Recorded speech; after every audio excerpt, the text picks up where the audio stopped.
Olá, tudo bem? Estamos aqui hoje para discutir com você como administrar melhor a si mesmo, a produtividade e a lucratividade. Vamos fazer isto exercitando eficazmente a sua excelência executiva, a sua liderança produtiva e, sobretudo, a sua maestria financeira. Começo essa apresentação dizendo para você o seguinte: nunca deixe aquilo que você não pode fazer atrapalhar aquilo que você pode fazer. Não me diga o que você não pode fazer. Diga-me sim aquilo que você pode fazer, onde você está, nas suas circunstâncias. Porque se você começasse assim, se eu tivesse isso, se eu tivesse aquilo, o problema é que você não tem. Você tem que saber onde você está e a partir daí você construir o seu sucesso, tanto pessoal quanto profissional. Então, nós não estamos condenados a ser a quem sempre fomos. Escute com carinho. Nós não estamos condenados a ser o que sempre fomos. Qualquer indivíduo, em qualquer idade, em qualquer profissão, pode melhorar em muito aquilo que está fazendo, contanto que você tenha uma perspectiva diferente, contanto que você passe a explorar um paradigma diferente. O paradigma nos determina quais são as nossas limitações no mundo. Vivemos dentro de paradigmas. No momento que nós mudamos a nossa percepção, mudamos também a nossa realidade. Eu sei que você sabe matemática, sobretudo aritmética. Então eu vou fazer uma conta muito simples aqui. Você vai somar 1.000 com mais 40. Quanto que deu? 1.040. Aí você vai somar mais 1.000. Quanto é que deu? 2.040. Aí você vai somar mais 30. Quanto é que deu? 2.070. Aí você vai somar mais 1.000. Quanto é que deu? 3.070. Aí você vai somar mais 20. Quanto é que deu? 3.090. Aí você vai somar mais 1.000. Quanto é que deu? 4.090. Aí você vai somar mais 10. Qual é o resultado? Eu sei que provavelmente você disse 5.000, mas não é verdade. Soma de novo. 1.000 mais 40, mais 1.000, mais 30, mais 1.000, mais 20, mais 1.000, mais 10. O resultado é 4.100. É uma conta simples de aritmética que você aprendeu no primário, no ensino fundamental. E por que você titubeou no resultado? Porque você estava dentro do paradigma dos 1.000. Eu falei 1.000, depois mais 1.000, depois mais 1.000 e depois mais 1.000. O seu cérebro entrou no paradigma do 1.000. Aí a tendência é você dizer que com a próxima soma iria para 5.000. Um peixe que nunca saiu da água não sabe que ele vive na água. Verdade? Você imagina um peixe que nunca saiu de dentro d'água. Como é que ele vai saber o que é água se ele não sabe o que não é água? Para ele saber o que é água, ele tem que saber o que não é água. Se ele nunca saiu daquela água, ele não sabe que ele vive na água. O indivíduo que nunca saiu de um paradigma, ele não sabe que ele vive dentro de um paradigma, que muitas vezes está limitando suas atividades. Quando a Terra era plana, era impossível fazer uma viagem ao mundo numa Terra plana. Quando o conceito passou a ser, o paradigma passou a ser de que a Terra era redonda, ela deixou de ser plana e passou a ser redonda, agora sim você pode fazer uma viagem de volta ao mundo. Porque você pode fazer uma viagem de volta ao mundo numa Terra redonda, mas você não poderia fazer uma viagem de volta ao mundo numa Terra plana. No momento que você muda os seus paradigmas, as suas possibilidades se multiplicam. Então, nós estamos aqui para avaliar onde você está, para avaliar onde você quer ir e como que você chega lá. Então, vamos fazer isso com essas 3 etapas, com a excelência executiva, com a liderança produtiva e com a maestria financeira. Então, primeiro eu quero que você faça uma avaliação de onde você está. Como é que é o seu ambiente físico? Como é que é o carro que você dirige? Como é que é a sua situação? Onde você mora? A sua estrutura? Onde você trabalha? Você está satisfeito com o seu ambiente físico? Dá uma pensada. O que você poderia melhorar no seu ambiente físico? E na sua saúde? Você se considera uma pessoa saudável? Porque ser saudável é diferente de não ser doente. Uma pessoa pode não ser doente, mas não necessariamente saudável. Saudável é ter energia para fazer tudo aquilo que você quer. Você tem essa energia? Você se considera uma pessoa saudável fisicamente, mentalmente, emocionalmente, espiritualmente? E a sua carreira profissional? Onde você quer chegar com ela? O que você considera, do ponto de vista profissional, sucesso? Onde está o seu limite? Onde está o seu patamar? Você está satisfeito ou quer crescer? E o seu desenvolvimento pessoal? Qual o investimento que você faz para desenvolver você mesmo como pessoa? E os seus relacionamentos? Os relacionamentos de amizade, relacionamento amoroso, relacionamento familiar. Como é que você se sente com relação a isso? O que está bom? O que precisa melhorar? E a sua espiritualidade? Você como uma alma dentro de um corpo, passando uma temporada aqui na Terra. Como é que você se sente no seu desenvolvimento espiritual? E, finalmente, qual é a sua avaliação financeira? Qual é a sua abastança? Você já escutou essa palavra? Abastança significa o número de dias que você pode sobreviver financeiramente sem trabalhar, mantendo o mesmo padrão de vida. Se você perdesse seu emprego hoje, ou a sua fonte de renda, o que você já ganhou, o que você já acumulou, você poderia continuar vivendo no mesmo padrão de vida por quanto tempo? Esta é a sua abastança. E eu recomendo que você comece a se preocupar com a sua abastança, porque hoje o processo de aposentadoria vai ficando cada vez mais complicado. Quando começou o processo de aposentadoria no Brasil, nós tínhamos 40 brasileiros trabalhando para um aposentado. Hoje nós temos menos de 3 brasileiros trabalhando para um aposentado. Então, na hora que chegar a sua vez de aposentadoria, eu não sei como é que vai ser a Previdência. Eu acho que não existe nenhuma reforma que vai conseguir resolver esse problema, porque o problema não é um problema de reforma. Então você tem que se preocupar financeiramente, porque você vai se aposentar em torno de 65 anos e hoje a chance de você viver até os 90 é muito grande. 65 a 90 é um quarto de século. O que você está planejando fazer com esse um quarto de século? Então você tem que pensar em algumas mudanças de patamar. Você vai fazer mudanças de primeira ordem e mudanças de segunda ordem. O que é uma mudança de primeira ordem? Uma mudança simples. Você muda a posição dos móveis na sua casa. Você continua morando no mesmo edifício, no mesmo apartamento, no mesmo andar. Você simplesmente mudou a disposição da mobília.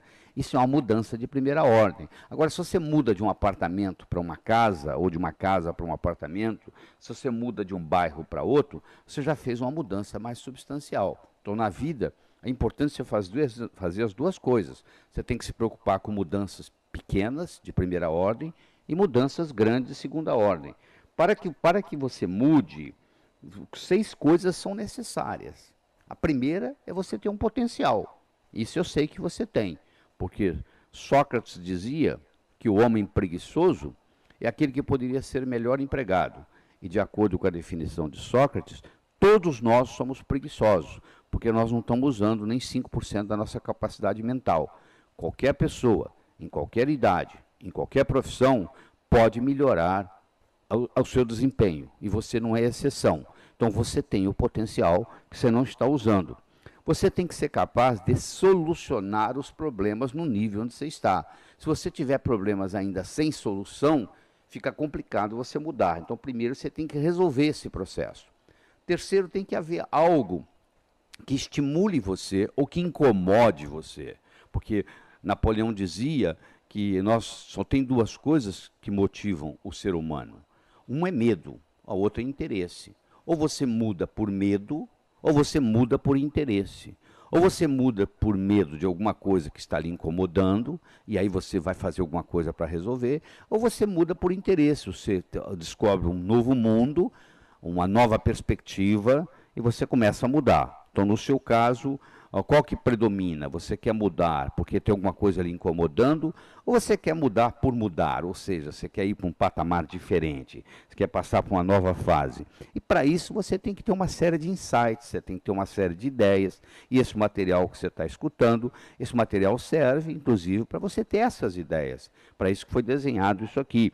Claro que nesse processo de mudança, você vai enfrentar barreiras, você vai enfrentar obstáculos.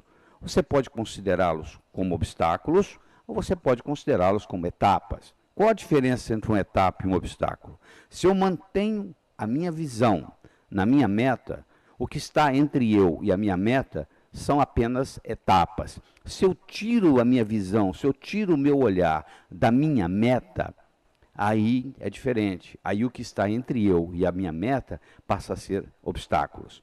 Então você tem que estar firme na sua meta, saber aquilo que você quer, focar naquilo e ir em frente.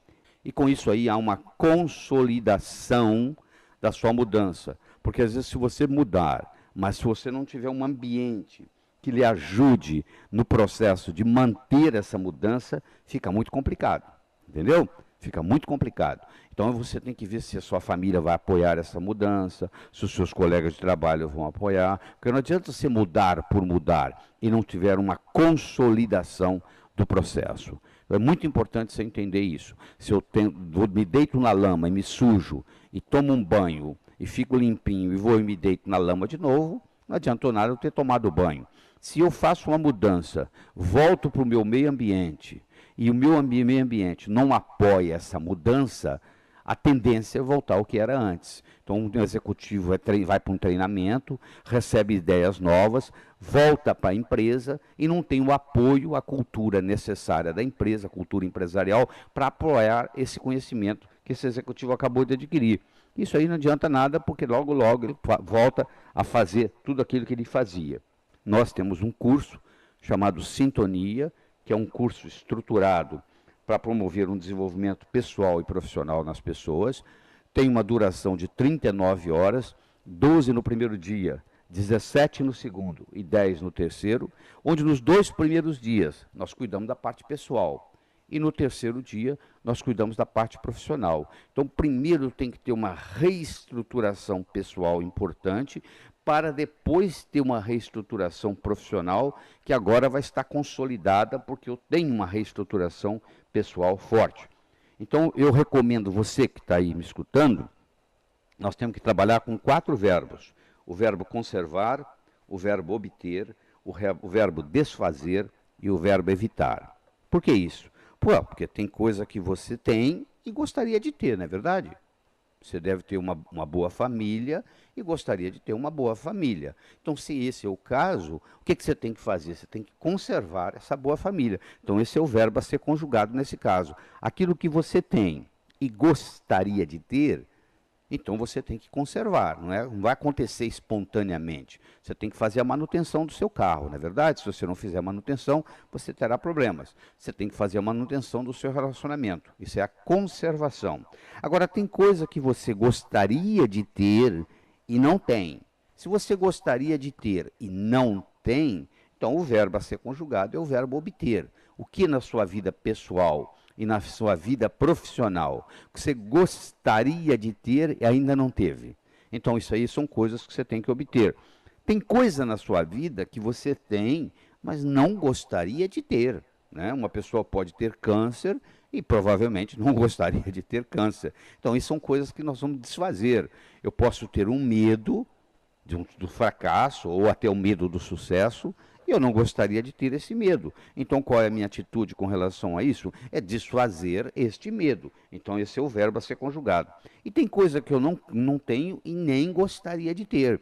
Eu não tenho câncer e não gostaria de ter câncer. Então, nesse caso, o verbo a ser conjugado é o verbo evitar. Então, se você mantém esses 4 verbos conjugados diariamente, o conservar, o obter, o desfazer e o evitar, conservar para aquilo que você quer e tem, obter para aquilo que você quer e não tem, desfazer para aquilo que você tem e não quer, e evitar para aquilo que você não tem nem quer, você fazendo a conjugação certa desses 4 verbos, conservar, obter, desfazer e evitar na sua vida faz uma diferença muito grande. Então, assim, é muito simples. Se não puder fazer tudo, faça tudo o que puder.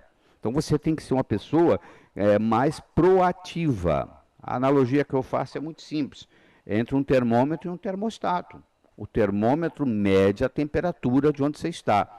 Um termostato mudaria a temperatura. Você vai num ar-condicionado e no termostato do ar-condicionado você põe lá 21 graus Celsius, o seu ambiente vai ficar em torno de 21 graus Celsius, ou seja, vai mudar a temperatura do ambiente. O ser humano, ele pode viver como um termômetro ou ele pode viver como um termostato. O ser humano que vive como um termômetro, ele apenas determina, então, se essa circunstância é boa, aquela circunstância é ruim, ele apenas mede a temperatura. Agora, o ser humano que funciona como termostato, ele pega uma circunstância ruim e transforma essa circunstância numa circunstância boa. Então, ele faz acontecer. Para você fazer acontecer, você tem que querer, você tem que saber e tem que haver uma oportunidade. Você imagina um indivíduo caminhando num cabo de aço de um prédio para outro. Ele pode querer, mas se ele não souber, ele vai cair. Querer é a motivação, saber é a estratégia e o cabo de aço, no caso, é a oportunidade. A oportunidade aparece na sua vida de dois modos. Ou você corre atrás dela, ou ela chega até você na forma de um problema. Ela vem sempre, se ela chega até você e bate na sua porta, ela vem fantasiada de problemas. Se você não gosta de resolver problemas, você vai deixar de obter grandes oportunidades na vida. E para você fazer isso, a primeira coisa importante é você ter uma boa autoimagem. A autoimagem vai determinar o seu desempenho, tanto pessoal quanto profissional. O seu desempenho pessoal e profissional nunca será maior do que a sua autoimagem. E você tem que melhorar a sua autoimagem. A boa notícia que eu tenho para você é que essa autoimagem, ela não é feita de cimento nem de aço. Ela é feita de linguagem. Do mesmo modo que ela foi criada na forma de linguagem, nós somos animais linguísticos, ela vai ser recriada na forma de linguagem. Você pode fazer isso através de uma visualização bem feita, você pode fazer isso através de um diálogo interno positivo, e você pode fazer isso através de uma postura corporal, o modo como você caminha, o modo como você carrega seu corpo. O seu diálogo interno, essa conversa que tem aí dentro da sua cabeça, ela é muito importante. Se eu pegar uma tábua de 40 centímetros de largura, 20 metros de comprimento, colocar no chão e solicitar você para caminhar nessa tábua de uma ponta até a outra, você não vai ter nenhum problema, não é verdade? Essa mesma tábua colocada entre dois edifícios de 50 metros de altura, você já vai ter uma grande dificuldade e provavelmente não vai querer passar de um lado para outro no edifício.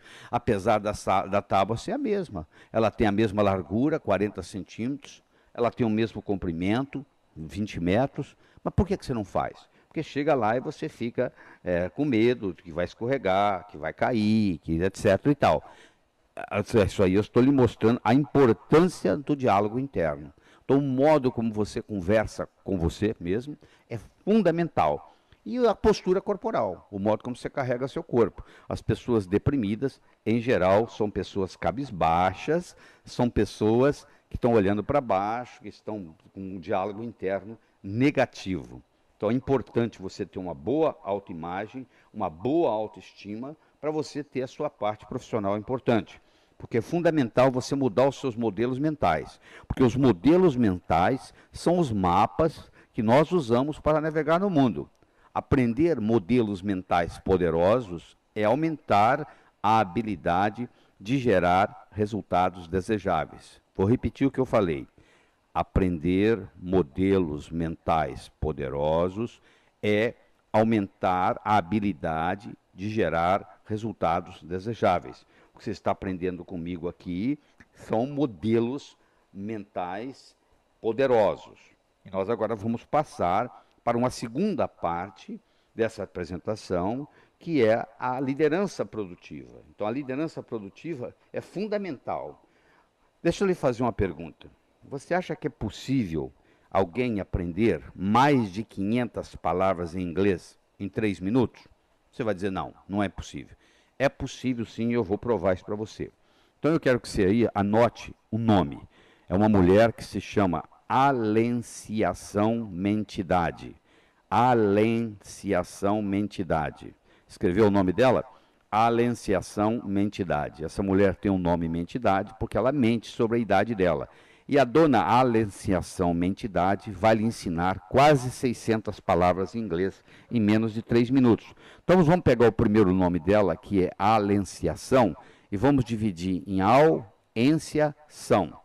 Então, vamos trabalhar com al primeiro. Toda palavra que em português terminar em al, em inglês também termina em al. Capital, capital, fatal, fatal, total, total. Então pronto, você já aprendeu mais de 140 palavras em inglês, sabendo que toda palavra que em português terminar em AL, em inglês também termina em AL. Agora vamos continuar com o nome da dona Alenciação. O al nós já trabalhamos, agora sobra o ência. Então você pega o ência. Toda palavra que em português terminar em ência, em inglês termina em ENCE. Por exemplo, obediência, obedience. Então você já aprendeu mais 100 e poucas palavras. Vamos continuar. Alenciação. Toda palavra que em português termina em são, em inglês termina em TION. Nação, nation, sensação, sensation. Agora vamos para o sobrenome dela. Mentidade. Toda palavra que em português terminar em mente, em inglês termina em LLY. Por exemplo, socialmente, socially, oralmente, orally. E finalmente a palavra dade. Toda palavra que terminar em português em dade, em inglês termina em TY. Velocidade, velocity, capacidade, capacity. Claro que existem algumas exceções, como existe em toda regra. Mas se você escutar isso de novo, vai chegar um momento que você vai dominar esse alenciação, mentidade, e você aprendeu mais de 500 palavras. Como é possível isso? Eu fiz uma abordagem diferente. Então, eu vou fazer também uma abordagem diferente com relação à produtividade. Nós estamos num mundo novo, com uma nova empresa, e, portanto, você tem que ser um novo profissional. Você tem que ter mais competência. O que é competência? Competência é a habilidade de gerar resultados desejáveis. Você tem que trabalhar com modelos mais importantes. Modelo é diferente de uma ideia. O modelo é um conjunto de ideias. Então, se eu lhe dou uma pérola, você coloca no bolso, eu te dou outra pérola, você coloca no bolso, eu te dou outra pérola, você coloca no bolso, no final das contas você vai acabar perdendo essas pérolas. Mas se eu lhe dou um fio de nylon e oriento você para colocar as pérolas no fio de nylon, você vai fazer um colar. Você vai colocar o colar no pescoço e mesmo que se passar 30 dias, 60, 90, o que for, eu encontrar com você, vai se você está com as pérolas penduradas no pescoço, porque fez um colar. As pérolas, meu amigo, minha amiga, as pérolas são ideias. O cemitério está cheio de pessoas que tiveram boas ideias. Agora, o fio de nylon, isso é um modelo, isso é muito importante. Então, nós vamos trabalhar aqui com modelos. Por exemplo, vamos supor que você fosse vistoriar uma fábrica. Então, deixa eu lhe dar um modelo de trabalho para uma fábrica. O que você vai avaliar numa fábrica? Não, você vai avaliar a mão de obra, a matéria-prima, os métodos usados na fábrica, o maquinário, o meio ambiente. Olha que interessante. Mão de obra, matéria-prima, métodos, maquinário e meio ambiente, eu criei para você um modelo. Então, se agora você quer ser um consultor de uma fábrica de produção, você vai desenvolver bem, vai estudar profundamente em que consiste a mão de obra, em que consiste a matéria-prima, em que consistem os métodos usados, em que consiste o maquinário, como está o meio ambiente da fábrica. Eu dei para você um modelo. Como se eu quisesse lhe dar um modelo de negócios, eu ia dizer para você assim, ó, você tem que pensar no planejamento, na visão sistêmica, na simplificação, na valorização, na melhora contínua. Eu lhe dei um modelo Kaizen japonês. Olha que interessante. No momento que você tem um modelo, você pode executar com mais facilidade e obter aquilo que você quer. E no momento que você começa a trabalhar com modelos, você passa a ver o invisível. Aquele que pode ver o invisível pode fazer o impossível ou deixar de fazer o possível. Se você tem uma percepção negativa com relação a alguma coisa, você vai deixar de fazer muitas coisas por causa da sua percepção negativa. Uma outra pessoa, nas mesmas circunstâncias, é totalmente diferente.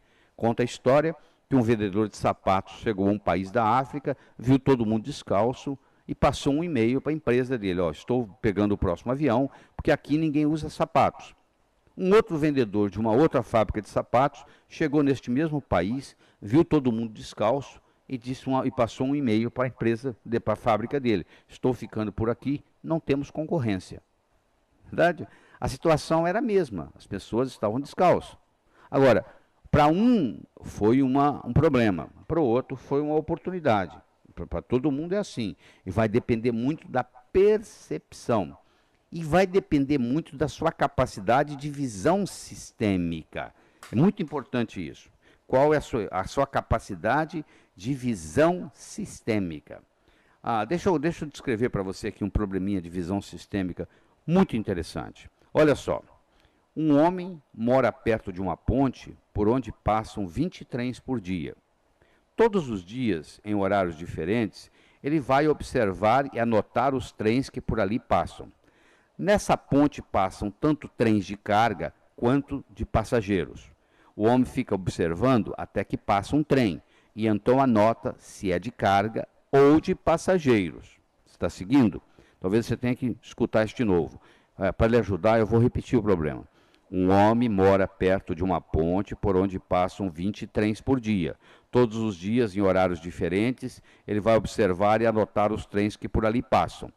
Nessa ponte passam tanto trens de carga quanto de passageiros.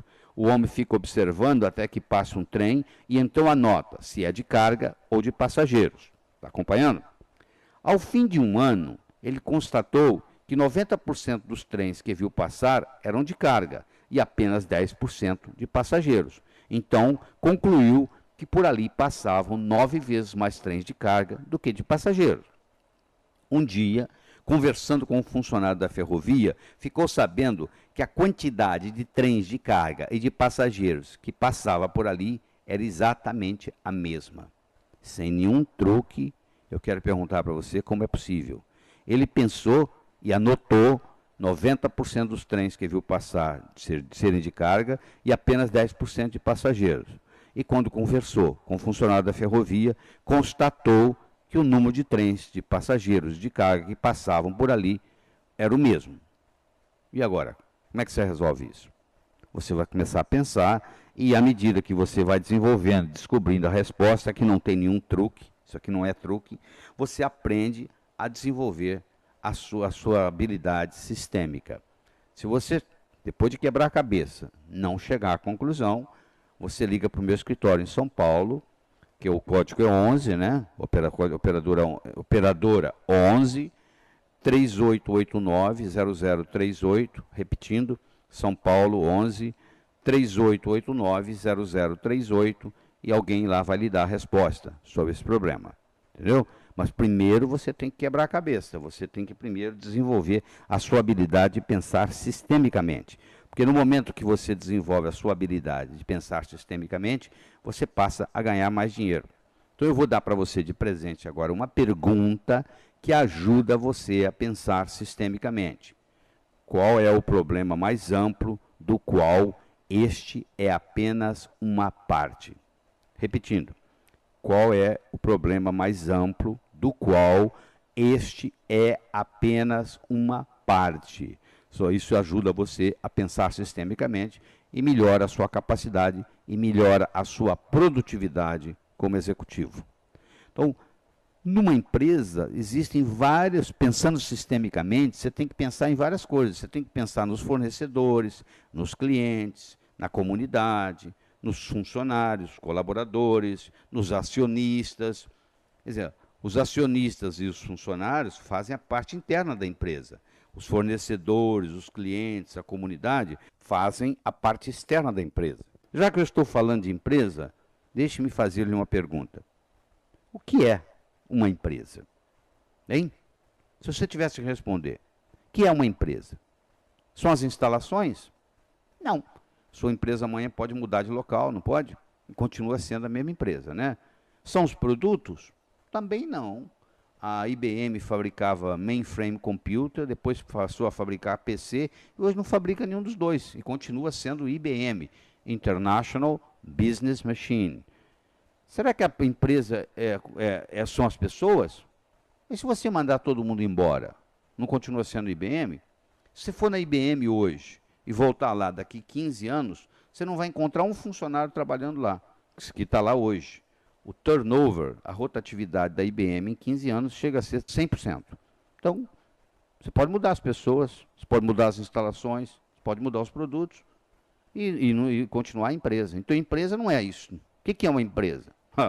Empresa é um fenômeno linguístico construído de conversações específicas que causa uma rede estável de acordos e compromissos. É uma conversa viva que gera uma cultura empresarial, que é a estrutura linguística da empresa. Então, o que é uma empresa de sucesso? Bom, uma empresa de sucesso é uma empresa que tem que cumprir 5 coisas. Primeiro, ela tem que ter lucratividade, a não ser que ela seja uma empresa de fins não lucrativos. Mas se tiver uma empresa com fins lucrativos no vermelho, ela não vai poder ficar no vermelho por muito tempo, você concorda? Uma hora vai acabar. Então tem que ter lucratividade. Os clientes têm que estar satisfeitos. Os colaboradores também têm que estar satisfeitos. Ela tem que ter uma responsabilidade social e ela tem que fazer isso de uma forma ecológica. Então, lucratividade, clientes satisfeitos, colaboradores felizes, responsabilidade social e ecologia, respeito à ecologia, são fatores importantes para uma empresa. Então, a sua empresa, a empresa onde você trabalha, como é que está a lucratividade? Como é que estão os clientes? Como é que estão os colaboradores? Qual é a sua responsabilidade social? E ela é uma empresa ecológica? Se ela não está ganhando dinheiro, se ela está no vermelho, às vezes tem até que fechar. Eu acho que prejuízo estancado é lucro. Então anota essa frase. Prejuízo estancado é lucro. Então é muito importante você entender a importância da lucratividade. A empresa tem que dar lucro, porque senão ela não é feita para dar lucro, ela é feita para prestar um serviço.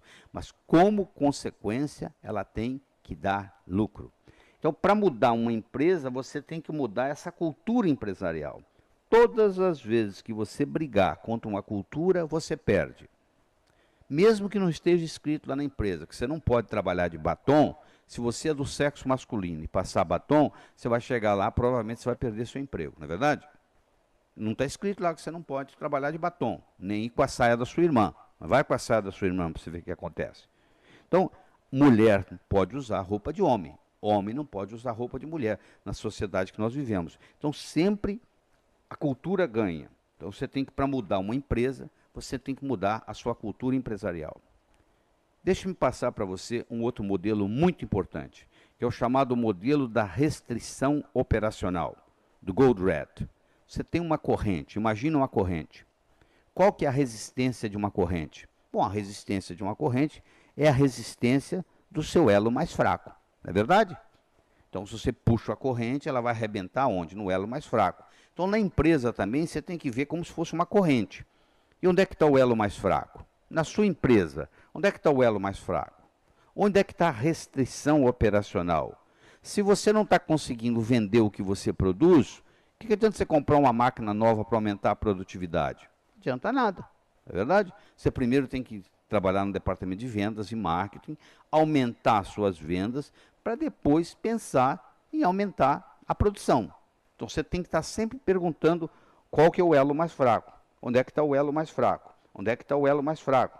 Então você vai fazendo um processo de inovação na empresa, sempre buscando o elo mais fraco. E à medida que você busca o elo mais fraco, você vai buscando o elo mais fraco, esse elo mais fraco vai mudando de lugar. Se eu estou com um problema de vendas, e aí eu melhoro o meu departamento de marketing e vendas, e eu começo a vender muito, aí pode ser que o elo mais fraco pule para a produção. Agora, eu não consigo produzir os produtos necessários. Aí eu vou aumentar a produção. Então, eu vou sempre fazendo um processo de inovação.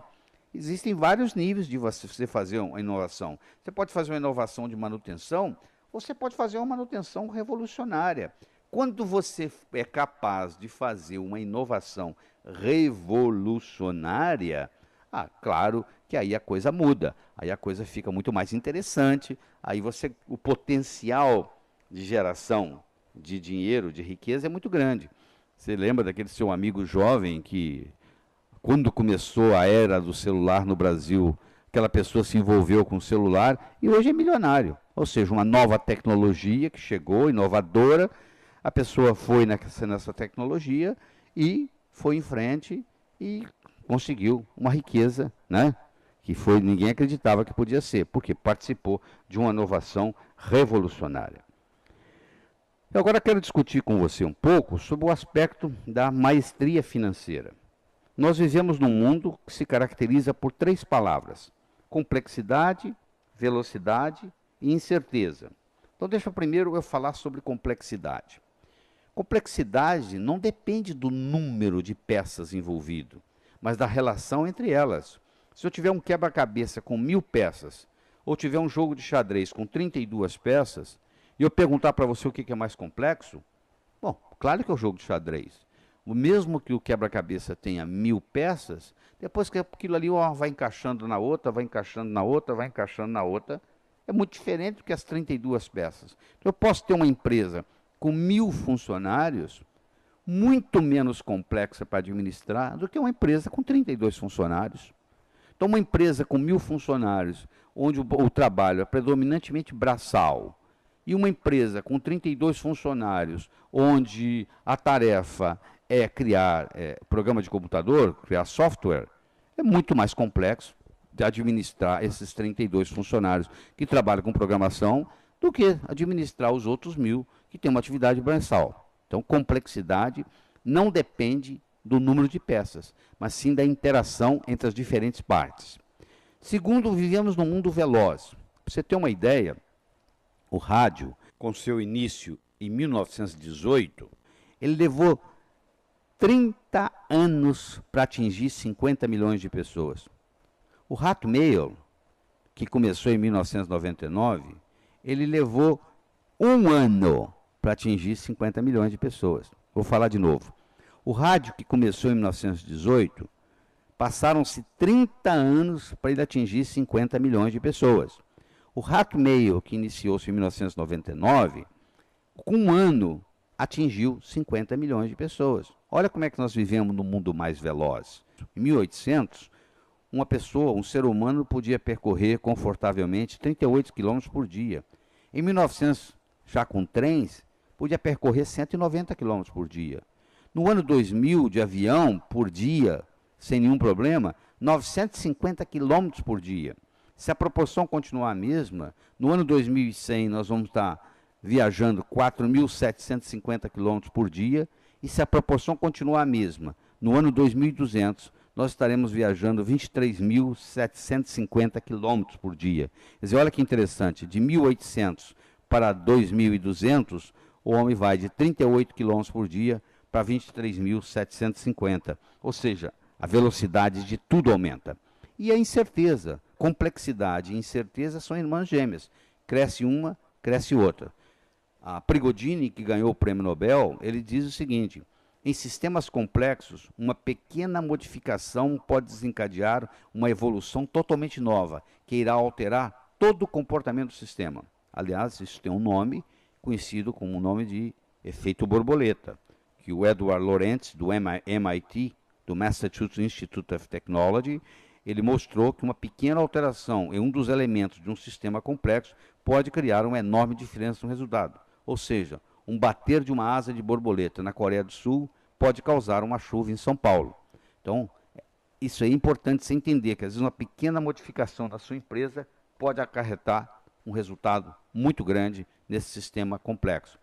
A complexidade advinda da globalização, a velocidade advinda da tecnologia e as incertezas políticas, sociais e econômicas estão fazendo com que as organizações mudem seu modus operandi. Então, você, se quiser sobreviver como empresa, você tem que tornou-se mais competitivo.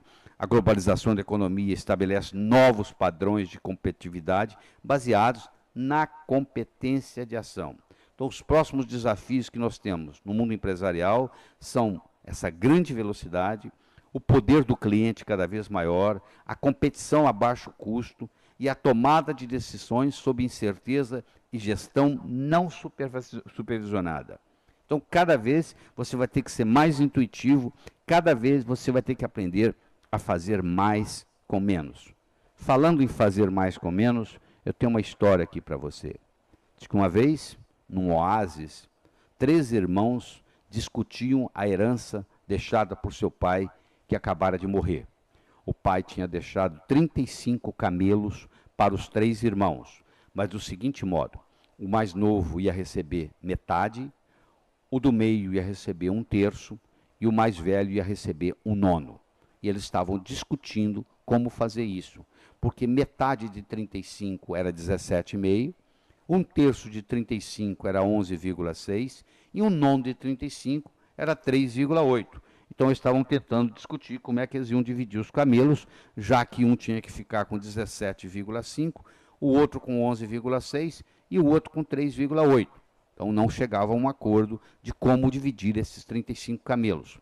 Passava pelo oásis um matemático que tinha pego uma carona com um amigo num camelo. E pararam para tomar uma água. E esse matemático percebeu que os 3 irmãos discutiam sobre a herança do pai. Intrometeu-se na conversa e perguntou: qual o problema? O problema é o seguinte: nosso pai acaba de morrer, deixou-nos 35 camelos para ser dividido metade, 1/3, 1/9, toca 17,5 para um, 11,6 para o outro e 3,8 para o outro. E nós não sabemos como fazer essa divisão. Aí o matemático perguntou: se eu fizer a divisão e vocês ficarem satisfeitos, vocês aceitam a minha divisão? Ele disse: perfeitamente. Então, um momento, ele foi no seu amigo, pegou o camelo do amigo emprestado, se juntou aos 35 e falou: agora vocês têm 36 camelos para dividir. 36 camelos. Você que vai ficar com a metade vai ficar com 18. Está satisfeito? Claro que estou satisfeito. Eu ficaria com 17,5 e estou com 18. Muito bem. Você que ia ficar com 1/3 vai ficar com 12. Você também está satisfeito? Estou. Eu ia ficar com 11,6, estou ficando com 12. E você que ia ficar com 1/9 vai ficar com 4. Você ia ficar com 3,8, está ficando com 4. Está satisfeito? Estou. Todos os 3 irmãos ficaram satisfeitos. Porque ao invés de 17,5, 11,6 e 3,8, agora eles tinham 18, 12 e 4 camelos, respectivamente. Só que se você somar 18 com 12 com 4, soma aí. 18 mais 12 mais 4, dão 34. Como tinha 36 menos 34, 2. Ele devolveu um para o amigo dele e ficou com um para ele. Olha que interessante. Todo mundo ganhou na história. É o famoso ganha-ganha. Mas para acontecer isso, teve que ter uma certa criatividade. Então, escute essa história de novo, de novo, de novo, até você captar essa ideia. Certo? Agora eu vou lhe dar um outro modelo muito importante, que vai lhe ajudar na sua vida pessoal e na sua vida profissional. Isso aqui é o ponto auge da nossa apresentação aqui, tá certo? Então, olha que interessante. Eu morei 17 anos nos Estados Unidos, tive nesses 17 anos, 8 anos e meio da minha vida, eu trabalhei na indústria farmacêutica. Por 3 anos e meio, fui diretor médico da Merck Sharp & Dohme. E por 5 anos, eu fui diretor executivo e terminei como vice-presidente da Ciba-Geigy, hoje Novartis. Quando eu saí da Merck, que é uma excelente empresa para se trabalhar, e fui para a Ciba-Geigy, que também era uma boa empresa, não no mesmo nível que a Merck, eu tive uma série de problemas em gerenciar os departamentos. E aí eu não sabia o que fazer, porque o sujeito entrava na minha sala, deixava um problema em cima da mesa e ia embora. E eu estou aqui contratado para fazer as pessoas trabalharem, não para trabalhar, no sentido de eu fazer por elas.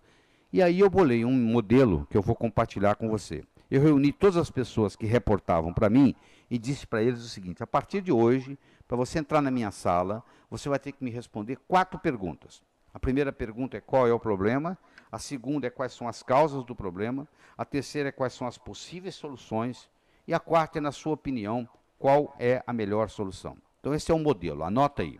Qual é o problema? Quais são as causas do problema? Quais são as possíveis soluções? E na sua opinião, qual é a melhor solução? Aconteceu uma coisa interessante, sabe qual? O pessoal parou de ir na minha sala. Você quer saber por quê? Imagine você indo conversar comigo. Então você já sabe que eu vou lhe fazer 4 perguntas. A primeira pergunta é: qual é o problema? Tem um ditado que diz assim: problema definido, 50% resolvido. Verdade? Então, o fato de você definir o problema, você já está resolvendo o problema. Você já participou de uma reunião que depois de 40 minutos, cada um tem um problema diferente na cabeça e, consequentemente, não consegue resolver, porque cada um tem um problema diferente e uma solução diferente. Então, definir o problema é fundamental. Segundo, quais são as causas do problema? Se o seu pneu dianteiro está gastando, você vai no borracheiro e você muda o pneu e na semana que vem está gastando de novo, em vez de ir no borracheiro, é melhor se alinhar as rodas. Vai na causa do problema. Só tem que buscar a causa. Então o sujeito ia buscar a causa, ele ia conversar com os colegas, ele ia gerar sinergia.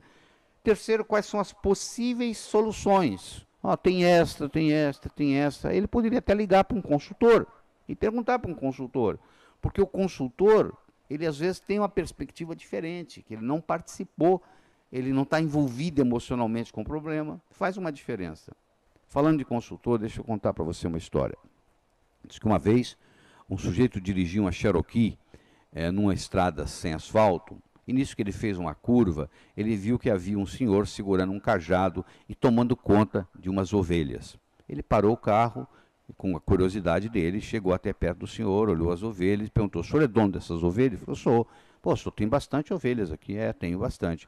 Me diga uma coisa, se eu for capaz de determinar qual o número de ovelhas que o senhor tem aqui, o senhor me daria uma de presente? Ele falou: se você acertar na mosca, eu dou. Ele falou: então, peraí. Ele voltou para a Cherokee dele, abriu o laptop, conectou com a internet sem fio, conectou com a NASA, fez uma varredura eletrônica, voltou o dado para o computador, imprimiu 100 folhas de papel, e ao final apareceu o número 1313. Ele juntou aquelas folhas todas, levou até o pastor que estava tomando conta das ovelhas e disse: o senhor tem aqui 1313 ovelhas. O pastor falou: muito bem, o senhor acertou, o senhor tem direito de escolher uma. Aí ele foi lá, pegou uma. Na hora que ele estava quase chegando na Cherokee, o pastor virou para ele: meu senhor, pois não, se eu acertar a sua profissão, o senhor me devolve o que o senhor está levando? Ele falou assim: tá certo, qual é a minha profissão? Ele falou: o senhor é consultor. Ele falou: como é que o senhor sabe disso? Ele falou: primeiro que o senhor chegou aqui e começou a dar opinião no meu negócio sem eu pedir, certo? Segundo, o senhor gastou 100 folhas de papel para me falar um número que eu já sabia, 1313. E terceiro, o senhor não entende nada do meu negócio, o senhor está levando o meu cachorro. Apesar do consultor não entender nada do seu negócio, o consultor, às vezes, é importante, porque ele não está envolvido emocionalmente com o problema. Quando você está envolvido emocionalmente com o problema, fica complicado. Então, aquele indivíduo que ia conversar comigo, como ele tinha que discutir quais as possíveis soluções, ele escutava a consultoria de um, ele escutava a consultoria de outro, e ele ia melhorando o processo. E, finalmente, na sua opinião, qual é a melhor solução? Ele olhava e decidia. Depois que ele decidia, ele falava assim: eu não preciso conversar com o Laíra. Olha que interessante, um modelo simples, qual é o problema, quais são as causas do problema, quais são as possíveis soluções, e na sua opinião, qual é a melhor. Isso aí eu acho que você devia de colocar na sua parede, dentro da sua gaveta, e trabalhar com esse processo. E com outros modelos importantes.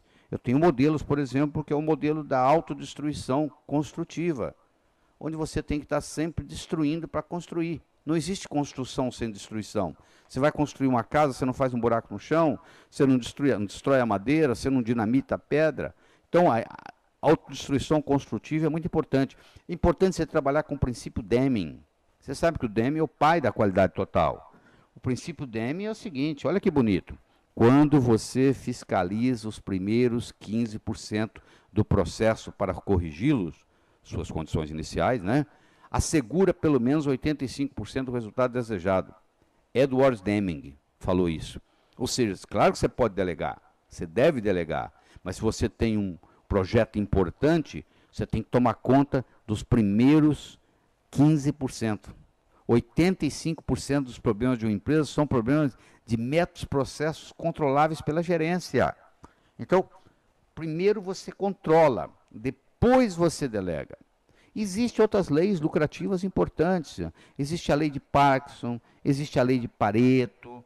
Então você tem outras leis importantes que você pode trabalhar com elas. A lei de Pareto, por exemplo, que é Vilfredo Pareto, que é um economista e sociólogo italiano, ele definiu que 20% do que você faz produz 80% dos seus resultados. Inversamente, 80% do que você faz produz apenas 20% dos seus resultados. Então você tem que dizer o seguinte: quais são os 20% das minhas atividades que vão me dar os 80% do meu resultado. Só eu tenho que capitalizar naquilo que funciona. A diferença muito grande entre eficiência e eficácia. Eficiência significa fazer bem feito. Eficácia significa fazer aquilo que precisa ser feito. Isso é muito importante. Aprender a fazer aquilo que precisa ser feito. Então, nós estamos passando para você aqui vários modelos interessantes. E claro que esses modelos vão acabar aumentando o seu rendimento, aumentando a sua lucratividade. Você entendendo as leis do ganhar, do gastar, do economizar, do investir, que são as leis fundamentais da riqueza, que funciona como gravidade em qualquer lugar, você vai poder aumentar. Você lembra que nós começamos a nossa conversa? Você vai poder aumentar a sua abastança. A abastança é o número de dias que você pode viver sem trabalhar e ainda assim manter o seu padrão de vida. É o número de dias. Qual é a sua abastança? E é importante você entender o que Sócrates já dizia. Sócrates dizia: dize-me com quem andas e dir-te-ei quem és. O seu futuro está com quem você passa o seu tempo. Eu quero que você escreva a seguir o nome de 6 pessoas com quem você passa a maior parte do tempo. Olhe bem, todos os filhos contam como uma pessoa só. Quais são as 6 pessoas, todos os filhos contam como uma pessoa só, quais são as 6 pessoas que você passa a maior parte do seu tempo? Aí você vai fazer o seguinte, você vai ver se essas pessoas são empresários, são autônomos, são empregados, são investidores. O que essas pessoas têm para lhe ensinar? Ou você é que está ensinando para elas? Então, quando você faz uma avaliação, diz-me com quem andas e dir-te-ei quem és, dizia Sócrates. Então, quando você faz uma avaliação das pessoas que estão com você, muitas vezes você diz, está me faltando aqui uma pessoa que possa estar me ensinando mais. Porque eu, no final, é que estou ensinando para elas. Nós estamos conversando aqui há bastante tempo, eu trouxe para você esse modelo que você está usando, da si mesmo, a produtividade, a lucratividade. Eu recomendo que você escute esse material de novo, porque nós conseguimos condensar isso em menos de 1 hora, em um material muito rico. Tem muitas ideias aqui, muitos modelos que você deve trabalhar. Eu gostaria de terminar com uma historinha para você. A história é o seguinte: era uma vez no inferno, Lúcifer estava muito preocupado porque estava faltando pecador lá no inferno. Ele resolveu desenvolver uma estratégia de marketing para poder chamar mais pecadores. Ele convocou uma reunião, todo mundo podia dar opinião. Um dos capetas disse que achava que a gente devia fazer o ser humano gastar mais. Para gastar mais ele tinha que ganhar mais, para ganhar mais ele tinha que trabalhar mais. Ele ia trabalhar, ganhar, gastar, não ia ter tempo para evoluir, ia terminar no inferno. Lúcifer pediu outras opiniões, um outro achou que o ser humano devia só gostar do outro, só se preocupar com o outro, só falar da vida do outro, aí não ia se preocupar com si mesmo, ia acabar não evoluindo, ia terminar lá. Aí, finalmente, ele queria escutar mais, um capetinha estagiário levantou a mão, ele olhou para o capetinha e disse: o que você quer? Ele disse: eu gostaria de dar a minha opinião. Qual é a sua opinião? Eu acho que o ser humano deveria pensar que ia viver eternamente. Ele disse: mas por que isso tem a ver com vir para o inferno? Não, ele ia pensar que ia viver eternamente, ele ia deixar o problema importante para amanhã, ele não ia fazer nada e ia terminar aqui. Diz que o rosto do Lúcifer se iluminou, ele falou: é isso que nós vamos fazer. Sabe o que o diabo fez? Ele colocou a semente da eternidade na mente de cada um de nós. Você pensa que seu primo vai morrer antes de você, que seu vizinho vai morrer antes de você, que seu chefe vai morrer antes de você, mas você não. Você vai ficar aqui para a posteridade, não é verdade? Todos nós pensamos assim. Então não adianta nada você escutar essas ideias todas e continuar fazendo o que você está fazendo. Eu quero saber o seguinte: o que você vai modificar? Né? Depois que você escutou isso tudo, você vai escutar isso de novo. Como é que você vai implementar algumas dessas ideias na sua vida pessoal, na sua vida profissional, na sua empresa? É isso que nós estamos interessados, certo? Espero que você tenha gostado dessa apresentação. Evite o mal, faça o bem, viva a sua vida extraordinariamente. Até logo.